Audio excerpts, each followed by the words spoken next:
Chapter 34 Mistress of All Evil.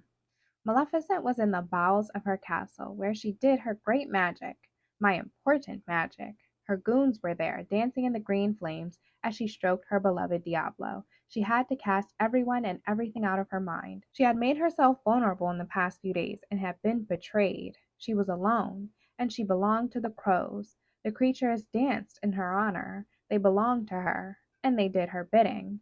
She started to feel like her old self, the way she had felt before she ventured to Morningstar Kingdom. Her power was returning to her in this place, her home, her place of strength. She knew she was the Dark Fairy, but she wondered, did she really have to kill him? Did she have to kill the prince? As her goons danced in the flames, she thought of Philip, alone in his cell, and her hatred for him grew. He was a threat to her daughter's safety, and she would do anything to keep her daughter safe, to keep her from becoming the monster she herself was. And as she stroked her pet Diablo while they watched the festivities, she thought she'd better pay the prince a visit. What a pity Prince Philip can't be here to enjoy the celebration. Come, we must go to the dungeon and cheer him up. Diablo led the way down to the long hall that was guarded by his mistress's goons. They went down a long, narrow, cylindrical staircase that wrapped around the east end tower, even farther into the depths of the castle. It led to the dungeon, where Maleficent had told her minions to imprison the prince. Diablo perched on a protruding column, while his mistress used a skeleton key to unlock the large wooden door, which groaned in a warning when she opened it. She found Prince Philip much the way she expected to, chained to the wall with his head down. He was exhausted and in despair. Was she really doing this? Was she going to kill him?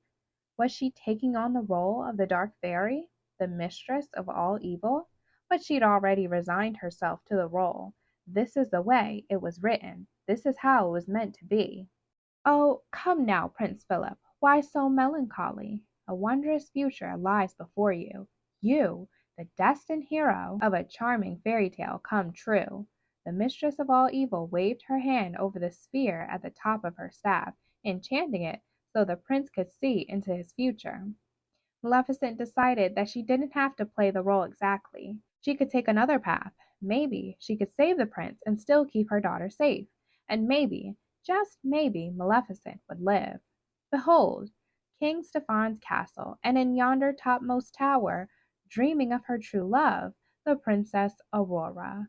But see the gracious whim of fate. Why, 'tis the selfsame peasant maid who won the heart of our noble prince but yesterday. She is indeed most wondrous fair, gold of sunshine in her hair, lips that shame the red, red rose. In ageless sleep she finds repose. The years roll by, but 100 years to a steadfast heart are but a day. And now the gates of the dungeon part, and our prince is free to go his way.